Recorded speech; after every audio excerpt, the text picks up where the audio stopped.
فوق الغيوم سنشرق شمسا لكل غاب لتحقق حلمك لا تمل فالحزن غادر قد رحل سنواصل في درب الأمل فلنضيء لتحقق حلمك لا تمل فالحزن غادر قد رحل سنواصل في درب الأمل. موضوعنا لهذا الدرس الكسور العشرية حتى مرتبة الأجزاء من ألف والأعداد العشرية. أخذنا بالصف الرابع الكسور العشرية والكسور الاعتيادية والأعداد الكسرية. الكسر العشري تعريفه هو كسر يحتوي على الفارزة العشرية، كسر يحتوي على الفارزة العشرية. جدول القيمة المكانية بالنسبة للكسور العشرية، الفارزة العشرية على اليمين عندنا جزء من 10 وجزء من 100 وجزء من ألف، إذا على يمين الفارزة العشرية الأجزاء العشرية، على يسار الفارزة العشرية أجزاء صحيحة. عندنا مثال 3 عدد صحيح واثنان من 10، 3 عدد صحيح واثنان من 10. على يسار الفارزة العشرية عندنا الجزء الصحيح، الجزء الصحيح. على يمين الفارزة العشرية الجزء العشري، 3 عدد صحيح واثنان من 10. تقرأ من 10 لأن على يمين الفارزة العشرية مرتبة واحدة جزء من 10. على يمين الفارزة العشرية مرتبتان جزء من 100، جزء من 100 مرتبتان جزء من 100. على يمين الفارزة العشرية 3 مراتب جزء من ألف، جزء من ألف، لأن 3 مراتب على يمين الفارزة العشرية. عندنا مثال من فقرة أتعلم، مثال من فقرة أتعلم صفحة 80. أكتب 1 مليمتر على صورة كسر 20 من المتر، 1 مليمتر على صورة كسر 20 من المتر. إذا العلاقة بين المتر والمليمتر، 1 متر تساوي 1000 مليمتر، 1 متر تساوي 1000 مليمتر. راح نكتب هذا الرقم على صورة كسر اعتيادي، كسر اعتيادي. إذا 1 متر تساوي 1000 مليمتر، أكتب 1 مليمتر على 1000، 1 على 1000. إذا 1 على 1000 هذا يسمى كسر اعتيادي، كسر اعتيادي.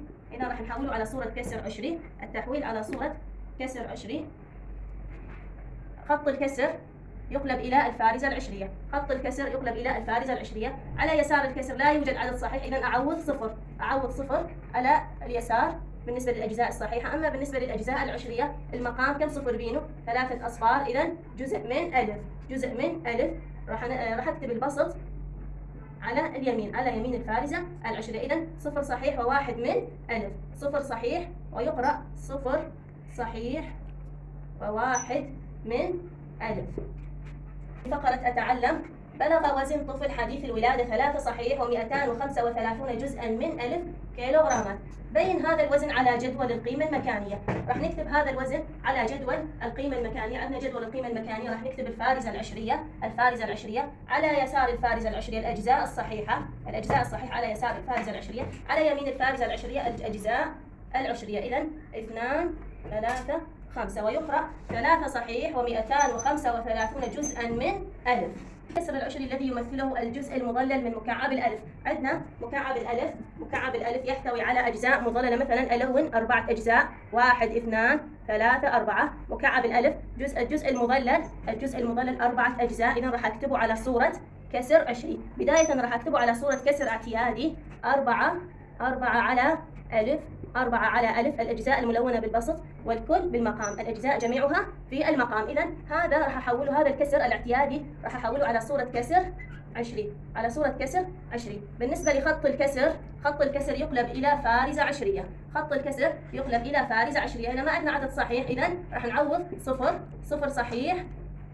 عندنا بالمقام 3 أصفار، إذا راح نعوض على يمين الفارزة العشرية 3 أصفار، وراح أكتب البسط، راح أكتب البسط. إذا 0 صحيح و4 من ألف، 0 عدد صحيح و4 من ألف، 0 صحيح و4 من ألف.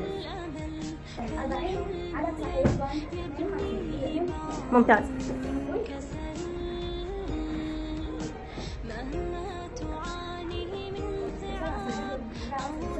ممتاز، اكتبي بجدول القيمة المكانية.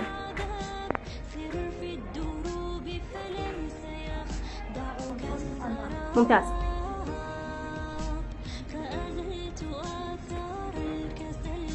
صفحة 81. ما الكسر العشري الذي يمثله الجزء المظلل من مكعب الألف؟ عندنا مكعب الألف محمد كم جزء؟ 7. ممتاز. إذا نكتب الكسر العشري الذي يمثل الجزء الملون. ممتاز. 0 صحيح 7 من ألف. ممتاز. سؤال رقم 2. ممتاز.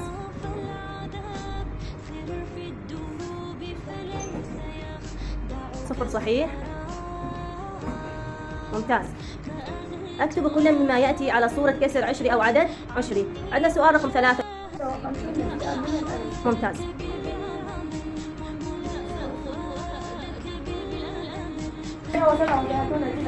ممتاز. 3. احسن. ممتاز.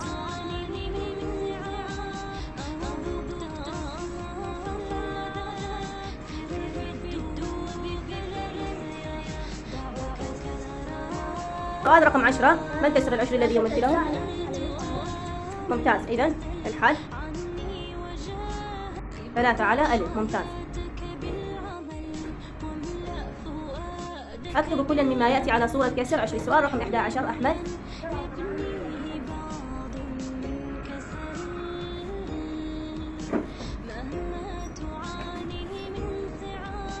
ممتاز.